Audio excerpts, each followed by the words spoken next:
Vamos continuar o nosso estudo dos pontos que, na minha opinião, são os pontos que, para mim, são os mais importantes de cada capítulo do livro Nosso Lar.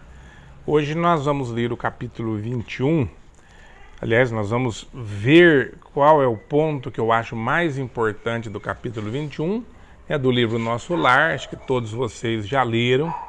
Quem não leu, eu recomendo que leia, porque é um livro fantástico. Eu leio esse livro desde o ano de 78 e acreditem que ainda agora eu vou descobrindo pérolas escondidas entre os cascalhos da literatura. Por quê? Porque eu sempre gostei demais da história, da revelação da cidade Nosso Lar. Mas talvez por ter gostado tanto desse aspecto, eu fui perdendo alguns ensinamentos fundamentais que fazem toda a diferença na existência humana. Vejam só, o título do capítulo 21 é Continuando a Palestra. E o André Luiz está conversando, como vocês devem se recordar, com a senhora Laura. Os filhos saíram, foram passear, o Lídio foi passear com os amigos, e ficou ali a dona Laura com o André Luiz e uma sobrinha, uma neta, perdão, que está lá no quarto porque está chateada, E a dona Laura conta para o André Luiz alguns detalhes da vida no nosso lar. Um detalhe curioso, que ela vai falar é sobre o bônus horas. Bônus horas é um bônus que a pessoa ganha, um bônus por hora de trabalho. Aí ele pergunta de coisas assim muito humanas, da casa, por exemplo, aquela casa onde eles estão. Todo mundo tem uma casa? E a dona Laura diz, ora, para conseguir uma casa como essa daqui, são mais ou menos necessárias 30 mil horas de trabalho. Eu tive a curiosidade de fazer a conta. Trabalhando 8 horas por dia, todos os dias, daria mais ou menos 3.750 dias de serviço, de trabalho de 8 horas, o que corresponde mais ou menos a uns 13 anos. Aí, claro, a gente vai ter que tirar os domingos, que eles dizem que não trabalham, que eles descansam. E talvez deva ter também outras circunstâncias que por uma eventualidade qualquer não se trabalha. Então eu calculo que por mais ou menos uns 15 anos de trabalho alguém adquire uma casa lá no nosso lar.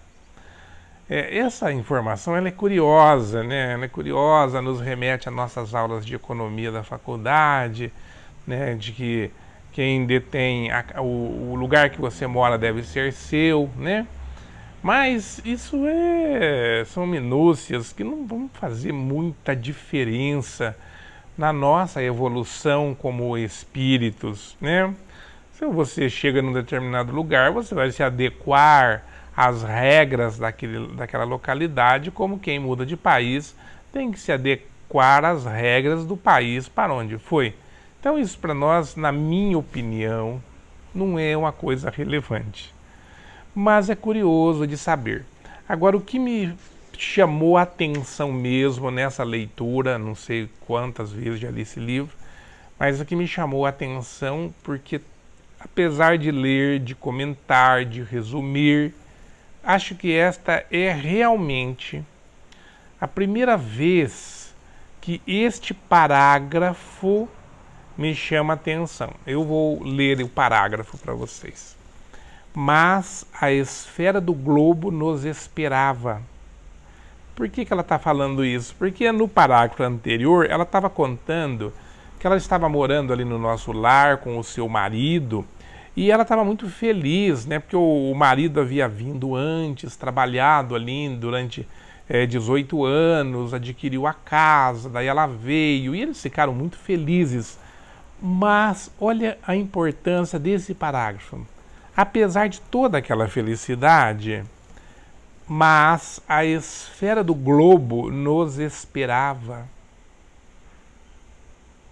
eles estavam morando no nosso lar, na casa que o esposo havia adquirido após vários anos de trabalho. E ela estava muito feliz, mas a esfera do globo nos esperava.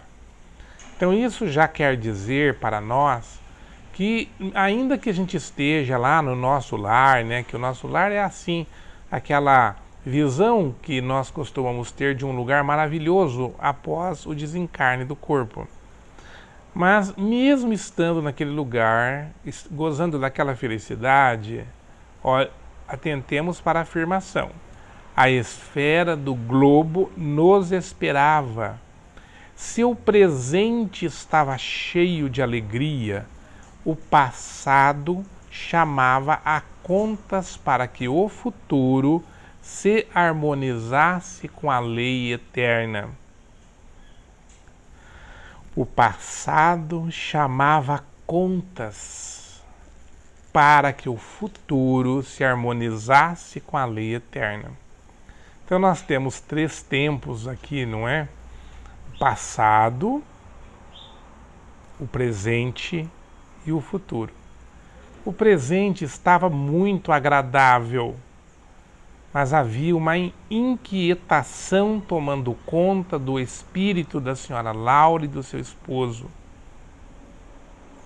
O passado. Então, para que o futuro fosse realmente radiante, eles teriam que acertar as contas com o passado. Isso chama muita atenção para muitas ideias que nós temos, talvez não tão acertadas. Geralmente a gente fala assim, não, a pessoa está vindo agora para essa encarnação com esta dificuldade, porque na vida precedente ele cometeu um erro. Então nós estamos sempre ligando assim a última existência, talvez a penúltima, mas pelo que a dona Laura nos informa, isso não é exatamente assim. É o passado. E ela vai narrar aqui que, como tanto ela como o marido estavam com essa situação complicada, os dois estavam insatisfeitos, eles foram estudar o seu passado. E o setor respectivo, né, que é responsável por guardar as memórias, ele permite que eles leiam, diz a dona Laura, que eles leiam sobre o que eles fizeram nos últimos 300 anos. 300 anos, dentro da visão do espírito, é muito pouco tempo, como nós sabemos. Isso vai abarcar talvez 1, 2 reencarnações, talvez 3, depende do período, né, quanto tempo a pessoa viveu, a urgência que foi necessário o reencarne. Mas nesse período de 300 anos, eles puderam ler sobre o seu passado. E depois que eles estudaram durante 2 anos, aquelas pessoas encarregadas de permitirem, de auxiliarem nessas lembranças, aí sim ativaram as suas memórias e eles então revivenciaram aqueles feitos. Então vamos voltar devagar. Eles viviam felizes lá na cidade do nosso lar, mas alguma coisa íntima começou a atormentá-los. E eles então quiseram descobrir de onde vem esse tormento. Parece uma pessoa indo para um psicólogo, não é?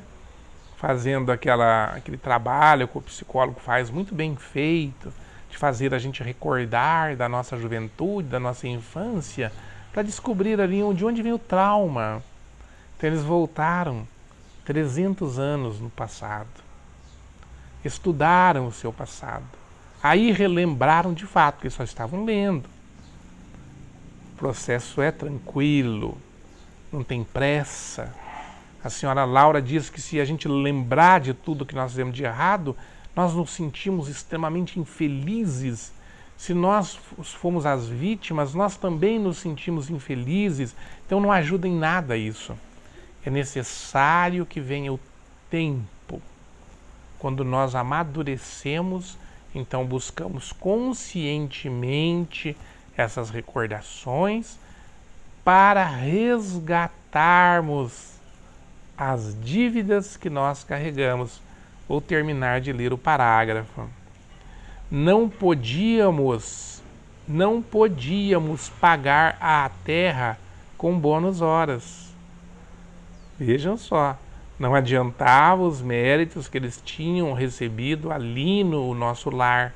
O bem que eles fizeram ali não bastava para pagar as dívidas da terra.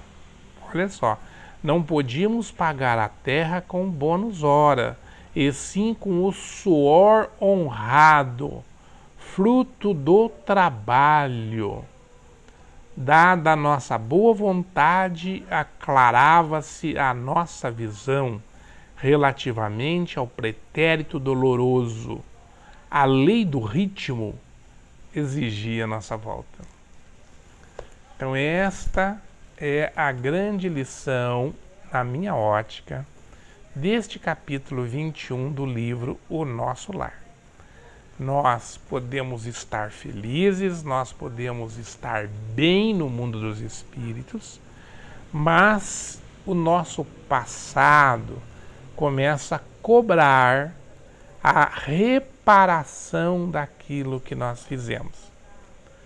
Então nós encarnamos especificamente para devolver para a Terra, né? Vamos entender a Terra como a humanidade, a vida aqui na sociedade, todo o bem que ela já nos deu e que nós não utilizamos da melhor maneira, que nós infelizmente usamos mal, em algumas circunstâncias prejudicando as pessoas que nos cercam, em outras apenas usufruindo esses bens sem auxiliar ninguém e nem mesmo o progresso da sociedade. Portanto, chega um momento, meus irmãos, que nós queremos voltar aqui para a Terra para fazermos algo de bom para a humanidade. Deste modo é que nós vamos pagando para a Terra a oportunidade da evolução. Vamos então fazer algo de bom, alguma coisa que marque a sociedade, alguma coisa que deixe nas pessoas uma marca de transformação. Vamos auxiliar as pessoas a aprenderem, vamos dar-lhes oportunidades de progresso, vamos dar-lhe o livro, o emprego, enfim, mostrar o caminho da evolução com o nosso exemplo. Que Jesus nos abençoe a todos, hoje e sempre. Espero que tenham gostado desta observação, espero que aproveitem.